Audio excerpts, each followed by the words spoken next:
नकुड़ विधानसभा में मेरी मौजूदगी है और गांव का नाम है जगैता नजीब। समाजवादी पार्टी के युवा नेता साहिल खान मेरे साथ मौजूद हैं। रात के लगभग 11:15 का वक्त हो रहा है। जगैता नजीब में डॉक्टर इमरान मलिक साहब हैं, उनके आवास पर जनता को संबोधित कर रहे थे। अच्छी खासी भीड़ थी। जरा साहिल खान से बातचीत करते हैं। आज सर, बहुत दिनों के बाद आज आपसे मुलाकात हुई है। बहुत बहुत शुक्रिया। और अखिलेश यादव जी से आप मिल के आए हैं हाल ही में, मैंने देखा है कुछ फोटो सोशल मीडिया पर वायरल हैं। क्या बातचीत हुई है टिकट को लेकर? देखिए, टिकट से महत्वपूर्ण ये है कि सत्ता से कैसे भाजपा को उखाड़ा जाए। टिकट सेकेंडरी हो जाता है, क्योंकि मेन मकसद हमारा, जितने भी समाजवादी हम लोग हैं, हम ये चाहते हैं कि जिस प्रकार से हमारे उत्तर प्रदेश की जो जनता है वो त्रस्त हो चुकी है, जो हाहाकार मचा हुआ है, जिस प्रकार से यहाँ पे अपराध जो है वो बढ़ता जा रहा है। हत्या में हमारा प्रदेश नंबर 1 है, बलात्कार में उत्तर प्रदेश नंबर 2 है। तो टिकट से इम्पॉर्टेंट ये हो जाता है कि किस प्रकार से इस सत्ता को उखाड़ के फेंका जाए और माननीय राष्ट्रीय अध्यक्ष श्री अखिलेश यादव जी को यहाँ का मुख्यमंत्री बनाया जाए, ताकि दोबारा से हमारा जो प्रदेश है वो विकास के मार्ग पे अग्रसर हो। आपने कहा उत्तर प्रदेश जो है हत्या और बलात्कार और तमाम चीज़ों से त्रस्त है।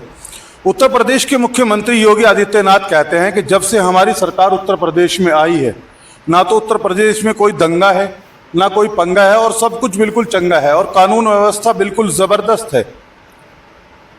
मैं इस पे एक चीज़ बोलना चाहूँगा सलमानी साहब। आज मैं उनका एक इंटरव्यू नहीं, उन्होंने एक भाषण दिया था, वो यूट्यूब पे उनके पेज पे आया हुआ था, फेसबुक पे।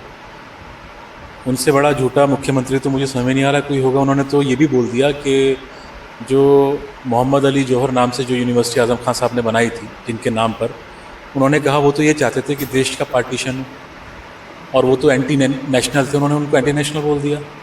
जिन्होंने फ्रीडम, जो इतने बड़े फ्रीडम फाइटर रहे हैं, जिन्होंने जो राउंड टेबल कॉन्फ्रेंस हुई थी 1930 में लंदन में जाके ये बोला था कि मैं यहाँ पे मर जाऊँगा, लेकिन मैं यहाँ से जाऊँगा नहीं जब तक आप हमारे देश को आज़ाद नहीं करोगे।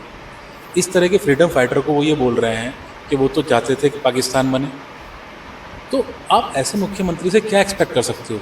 और मैं तो आपके चैनल के माध्यम से अगर मेरी आवाज़ वहाँ तक पहुँचती है तो मैं उनसे यही कहूँगा कि मुख्यमंत्री जी जाके अपने आप NCRB के डेटा, जो आपके सरकार खुद ही पब्लिश करती है ऑनलाइन, NCRB के डेटा उठा लीजिए आप। अब तो हर चीज़ अवेलेबल है, आपको एक्सेस है ऑनलाइन जाके आप चेक कर लीजिए अपनी वेबसाइट पर जाके कि हत्या में क्या हमारा प्रदेश नंबर 1 नहीं है? क्या बलात्कार में राजस्थान के बाद हमारा नंबर 2 पे नहीं आ रहा है क्या उत्तर प्रदेश? ये हवाई बातें करना, झूठ बोलना, जनता को गुमराह करना कब तक चलेगा? जनता समझदार हो गई है, और आप जैसे चैनल हैं जिनके माध्यम से कम हम अपनी बात जो है वो जनता तक पहुंचा पा रहे हैं और जनता को सब समझ में आ रहा है। चलिए, सहारनपुर में असदुद्दीन ओवैसी साहब आए थे, एक रैली को संबोधित किया और बोला कि हम जो है भाजपा को यहाँ उत्तर प्रदेश में हराने के लिए, रोकने के लिए, अलायंस करने के लिए तैयार हैं। समाजवादी सर क्यों हाथ नहीं बढ़ा रही है? आखिर क्या वजह है? क्यों समाजवादी पार्टी के जो आपके नेता हैं अखिलेश यादव क्यों पीछे हट रहे हैं अलायंस से? देखिए, ये बड़े लेवल की बातें हैं और ये राष्ट्रीय नेतृत्व के लेवल की बातें हैं कि किससे अलायंस होगा, किससे नहीं होगा। मेरा कुछ भी टिप्पणी करना मेरे ख्याल से कहीं से कहीं तक कोई औचित्य नहीं है उस चीज़ का कि मैं इस पर कुछ टिप्पणी करूं, क्योंकि ये बड़े लेवल के डिसीजन है और ये राष्ट्रीय लेवल पे ही डिसाइड होता है कि कौन सी पार्टी के साथ मिलकर फ़िरकापरस्त ताकतों को हराया जा सकता है और किस पार्टी के साथ मिलकर फ़िरकापरस्त ताकतों को ताकत मिलती है। तो ये डिसीजन माननीय राष्ट्रीय अध्यक्ष श्री अखिलेश यादव जी ही लेंगे कि कौन सी पार्टी के साथ अलायंस होगा और कौन सी पार्टी के साथ अलायंस नहीं होगा। ये सवाल मैंने आपसे इसलिए किया क्योंकि आप जब नीचे बातचीत कर रहे थे तो आप कह रहे थे कि यहाँ ओवैसी साहब की पार्टी के लोग भी आएंगे, वो भी आपसे वोट मांगेंगे और वो भी बहलाने का काम करेंगे, इसलिए सवाल मैंने आपसे किया था। चलिए खैर, इससे हटके एक सवाल मेरा अब आपसे ये है, नकुड़ विधानसभा में जो जानकारी मुझे है आपकी पार्टी से बहुत सारे लोग हैं, लंबी चौड़ी फहरिस्त है टिकट मांगने वालों की। आप नीचे जब बातचीत कर रहे थे आपने कहा कि मैं पूरी दावेदारी के मजबूती के साथ अपनी दावेदारी पेश करी है। आश्वासन क्या मिला है आपको?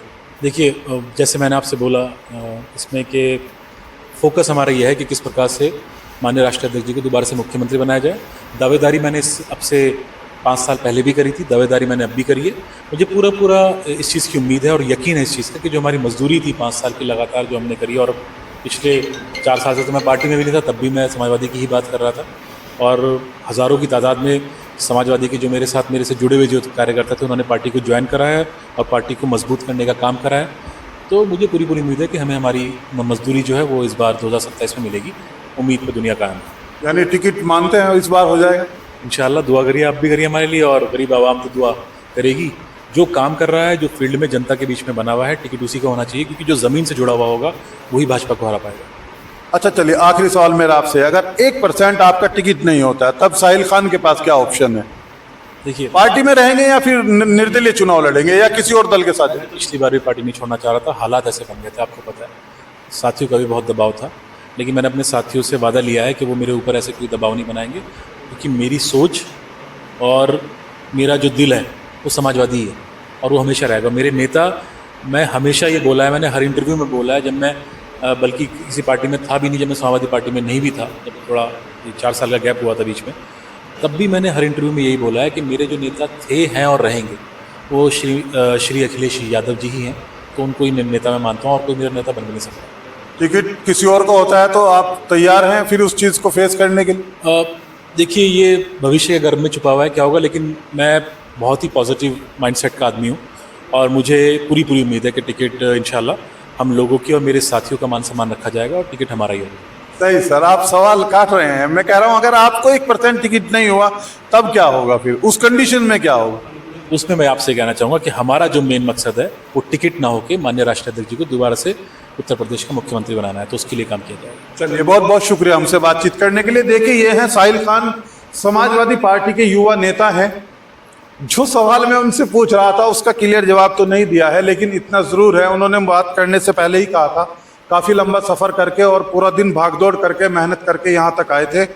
वक्त उन्होंने कम कहा था कि वक्त कम ले, इसीलिए मैंने और सवाल नहीं दागे, सवाल और भी थे। फिर किसी दिन दोबारा साहिल खान से ने कहा है कि आवाज़ पर आइए और बैठकर दोबारा बातचीत करेंगे। सबसे बड़ा सवाल यही है कि नकुड़ विधानसभा पर आखिर क्या साहिल खान को टिकट हो पाएगा? इस पर आप भी अपनी राय दीजिएगा, क्योंकि देखा यह गया है कि पिछले जो चुनाव हुआ था उस दौरान नकुड़ विधानसभा पर साहिल खान ने दिन रात एक किया था और लगातार मेहनत की थी, और उसके बाद से फिर दोबारा लगातार मेहनत कर रहे हैं। जिस चीज़ को साहिल खान यहाँ जिक्र कर रहे थे, वो कह रहे थे कि जो मेहनत हमने की है उसकी मजदूरी हमें मिलेगी और इंशाल्लाह टिकट हमारा होगा, और सभी कार्यकर्ताओं को उस टिकट मिलने के बाद जो खुशी पहुँचेगी वो एक आने वाला वक्त बता देगा। लेकिन बात फिर वही है, घूम फिर कर आखिर में फिर वही बातचीत है, क्या वाकई साहिल खान को यहाँ प्रत्याशी बनाया जाएगा या नहीं बनाया जाएगा? दोस्तों, इसको लेकर आप क्या सोचते हैं? आप भी अपनी राय रख सकते हैं। इस खबर के लिए इतना ही। अपने सहयोगी के साथ अर्शद सलमानी, सलमानी न्यूज़, जगहता नजीब गांव।